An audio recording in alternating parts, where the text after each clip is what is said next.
तो चलिए बात कर लेते हैं कि वेडनेसडे को कैसे प्लान करना है। तो जैसे कि आज आपने मार्केट में देखा तो एक बहुत बड़ा एक फ्लक्चुएशंस हुआ, बहुत बड़ा एक रिवर्सल आया। जिस हिसाब से मार्केट कल 2-3 दिन का हमें अप ट्रेंड में जा रहा था, तो हमें लगा कि चलो अब यहाँ से मार्केट जो आज एक गैप अप खुला था, तो ऐसा लगा कि यहाँ से अब एक अच्छा रिवर्सल आ सकता है। जैसे मैंने कल के वीडियो में अगर आप देखोगे तो मैंने वहाँ पे मेंशन किया था कि एक गैप अप होगा। ऑल्दो गैप अप हुआ, हालांकि गैप अप हुआ है, बट ये नहीं पता था कि गैप अप सस्टेन नहीं करेगा। तो हमारा जो मार्केट था वो गैप अप सस्टेन नहीं करा। और आज मैं सेकेंड हाफ के बाद जब मैं मार्केट देखी तो मैं एकदम से शॉक्ड हो गई, जब जिस हिसाब से मार्केट एक फ्लो में गिर रहा था। और एकदम से ऐसा लगा कि ये उठते ही जो फॉल हुआ है, इतना बड़ा फॉल कभी हम लोग देखते नहीं है। क्योंकि कल डोनाल्ड ट्रंप का भी शपथ था, तो उन्होंने कुछ ऐसी बातें इंडिया के लिए भी बोली थी। आप पूरे यूट्यूब पे देखो तो आपको एक नेगेटिव सेंटीमेंट डोनाल्ड ट्रंप की साइड से आ रहा है, जिसकी वजह से मार्केट पे इम्पैक्ट पड़ा है। दूसरी बात, क्योंकि हमारा जो मार्केट है उसमें लगातार पिछले 6-7 महीने से जो एफआईआई है, जो हमारे फॉरेन इंस्टीट्यूशनल इन्वेस्टर्स हैं, वो छोड़ के जा रहे हैं बाजार, वो लगातार बेचते जा रहे हैं। तो इस वजह से मार्केट में एक बहुत बड़ा फॉल आता हुआ हम लोग पिछले 6 महीने से देख रहे हैं। बट देखो, क्योंकि मार्केट का सेंटिमेंट जो था वो नेगेटिव ही था, तो जिसकी वजह से जो है वो हमारे को ये आप इतने दिनों से 6 महीने से देख रहे हो, मार्केट सेंटिमेंट एक नेगेटिव होता है। अगर हल्का सा भी एक आप मान के चलो कि मार्केट उठता हुआ नजर आया, तो एक ऐसा लगता है कि एक अंधेरे में दिए के समान होता है कि अब तो यहाँ से हमारे जो पोर्टफोलियो है उसमें कुछ ग्रीन देखने को मिलेगा। और अभी ग्रीन तो नहीं, बट एटलीस्ट जो रेड है वो रेड आपको थोड़े से कम रेड में देखने को मिलेंगे, यानी कि किसी में लॉस ज़्यादा है तो वो थोड़े से आपको कम होंगे, रिकवर होते नजर आएंगे। बट ऐसा कुछ भी नहीं हुआ। जो 3 दिन से मंडे ट्यूसडे, जो पिछले हफ्ते के Monday Tuesday Wednesday Thursday Friday तक जो मार्केट ने एक रेंज बनाई थी, तो हमें ऐसा एक अंदर से हमारे अंदर एक वो जान आ गई थी कि अब तो पोर्टफोलियो में हल्का सा रिवर्सल आना बाकी है। तो जैसे कि मैंने अभी बोल दिया था, पहले ही मैंने वीडियो में बताया था कि देखिए अभी मार्केट का सेंटीमेंट नेगेटिव है। ये मार्केट गिरता है तो उठ उठ के गिरता है, बट इतना बड़ा एक फॉल जो आना बहुत ज़्यादा मतलब डाइजेस्ट करने वाला नहीं था। और अब इसमें आई डोंट नो कि किसने बनाया किसने नहीं बनाया। अगर आपने इसमें प्रॉफिट किया है तो मुझे कमेंट बॉक्स में ज़रूर बताएं। दूसरी बात, अब क्या है, कुछ नए लेवल्स आए हैं, हम ऊपर के साइड अभी बिल्कुल प्लान नहीं करेंगे, क्योंकि मार्केट अब यहाँ पर अगर आप देखोगे डे कैंडल में, तो डेली कैंडल में आपको अब मैं यहीं से एक बार आपको दिखा देती हूँ, क्योंकि मैंने कुछ आप लोगों के लिए लेवल्स मार्क कर रखे हैं।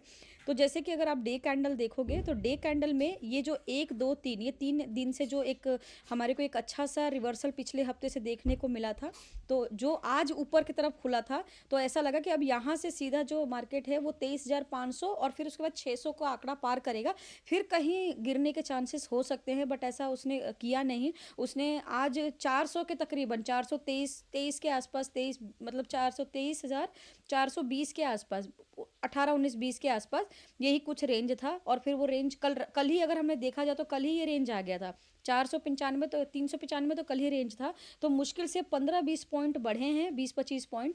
और बढ़ते ही फिर उसके बाद जो रिवर्सल किया है कि उसने पिछले मंडे से लेकर पिछले हफ्ते का सारा जो प्रॉफिट किसी ने किया होगा तो वो पूरा इनगल्फ कर गया है और वो पूरा डेड हो चुका है। तो अब देखो कि यहाँ से एक हल्का सा यहाँ से बायर खड़ा करे हैं इस कैंडल को। ऑल्दो मार्केट का सेंटीमेंट नेगेटिव है, ऊपर से देखो सेलर यहाँ बैठे हुए हैं, बहुत भारी मात्रा में सेलर बैठे हैं।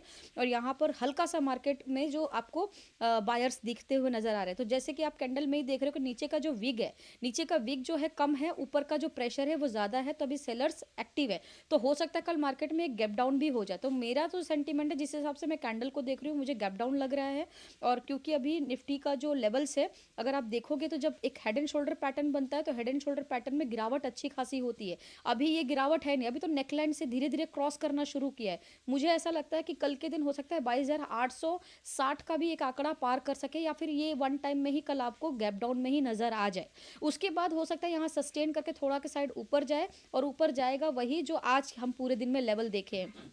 ऑल्दो मार्केट में नीचे के साइड अभी बहुत सारे लेवल्स हैं, बट आज हम सारे लेवल्स पे बात नहीं करेंगे, हम सिर्फ वही बात करेंगे जितने पर आप कल के लिए प्लान कर सकते हो। तो जैसे कि निफ्टी का ये आपने चार्ट देखा, 10 मिनट का चार्ट हमने ओपन किया है, यहाँ से मार्केट ओपन हुआ है और फिर उसके बाद एक लगातार बढ़िया फॉल दिखा, उसके बाद यहाँ पे एक सस्टेन किया, रिट्रेसमेंट किया। बट यहाँ पर किसी की भी हिम्मत नहीं होगी एंट्री करने की, क्योंकि जिस हिसाब से मार्केट ने रेड बनाया था, यहाँ से पूरा का पूरा रिवर्स करके उसी एंगल पे खड़ा हो गया, जहाँ से शुरू हुआ था वहीं पे जाके वो खत्म हुआ।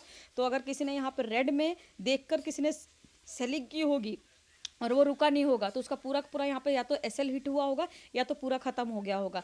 ठीक है, उसके बाद यहाँ से किसी की भी हिम्मत नहीं होगी कि मार्केट अब गिरेगा, और यहाँ से किसी ने अगर बाय किया होगा तो उसका फिर यहाँ पर खत्म हो गया। तो इसी तरीके से मार्केट ने आज ऊपर नीचे का सेंटिमेंट दिया है। अब देखिए 3-4 लेवल्स है। एक लेवल अगर मैं बात करूँ तो यहाँ पर देखो एक मार्केट बहुत टाइम से यहाँ पर सपोर्ट दे रहा है। वो सपोर्ट आप ये देख सकते हैं, ये जो सपोर्ट है, ये जो सपोर्ट आपको कई बार देख रहे हो, सपोर्ट रेजिस्टेंस का जो काम कर रहा है, या आपका जो सपोर्ट है वो आपका है 23,141। ठीक है, अब ये मैं इस पर इसलिए बात कर रही हूँ क्योंकि अगर आपका, क्योंकि मैं कल ही बोल रही थी कि जो ये लेवल है आपका 23,130, 140 तो फिर भी ऊपर है, 10 रुपये मतलब 10 पॉइंट उसका ऊपर है।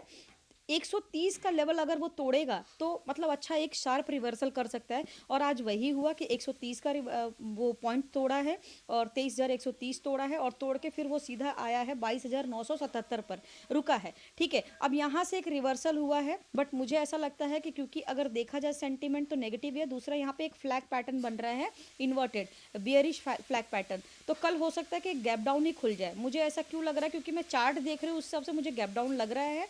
ठीक है, और इस वजह से मैं बोल रही हूँ, अदरवाइज मुझे ऐसा लगता है कि अगर गैप डाउन होता है तो आपका 22,860 का एक आंकड़ा पार करेगा, और फिर वहाँ से एक रिवर्सल जोन आ सकता है, कि मतलब हो सकता है ये वाला अगर लेवल मान लीजिए क्रॉस कर देता है तो यहाँ पर सस्टेन करके ऊपर के साइड जाएगा, यहाँ जाएगा आपका 22,977।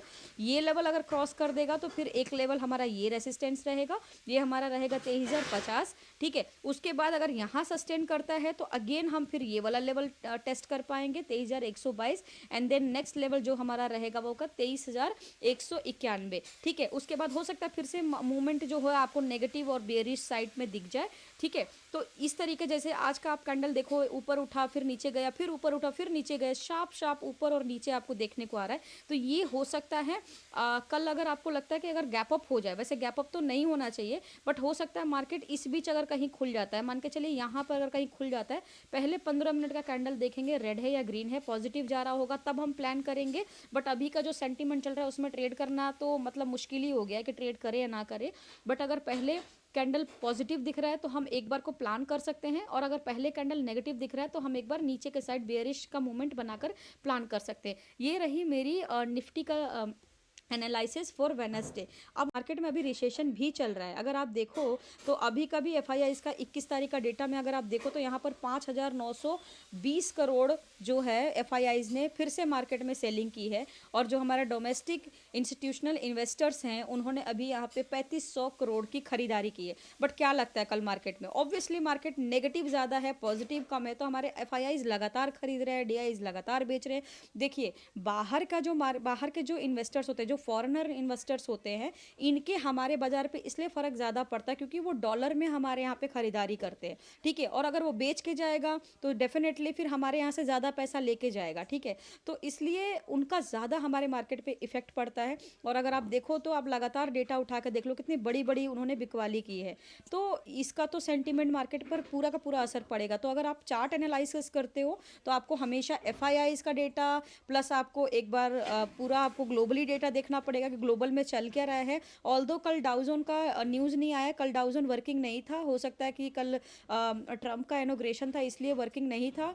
तो ये 17 तारीख का ही डेटा है डाउजोन का, तो ये 17 का तो अभी पॉजिटिव ही था। अब देखो ट्रंप तो आ ही गए हैं, अपने सत्ता पर बैठ गए, तो मुझे लगता है कि हो सकता है मार्केट में डाउजोन पॉजिटिव हो बट एफ आई आईज बेच रहे हो। अब दोनों का क्या मेल है, दोनों का मेल ये है कि अगर मान लीजिए ये ग्रीन हो जाता है, ये आज मान लीजिए ये ग्रीन करता है, रात को ग्रीन में क्लोज होता है, तब तो हो सकता है कि मार्केट में गैप डाउन होने के बाद ये उस लेवल तक इसका ग्रीन जो अगर ये मान लीजिए 1% का मतलब आपको पॉजिटिविटी देता है डाउजोन, तो अगर मार्केट में क्या कहते हैं एफ ने बेचा है तो मार्केट पहले गिरेगा, उसके बाद 1% ऊपर बढ़ेगा। इस तरीके से हम एनालिसिस करते हैं कि ग्लोबल भी डेटा देखा जाता है प्लस एफ का डेटा देखा जाता है। ऑल दो एक और नई चीज़ मैं आपको बताती हूँ, इसमें हम विक्स भी देखते हैं। इंडिया विक्स जब आप चेक करोगे तो आज इंडिया विक्स ने इतने अच्छे से फ्लक्चुएशन किया है, आज 3.5% पौने लगभग 4% के आसपास मार्केट में विक्स ऊपर हुआ है। जब विक्स ऊपर होता है तो हमेशा मार्केट गिरता है, बट ये बिल्कुल नहीं पता था कि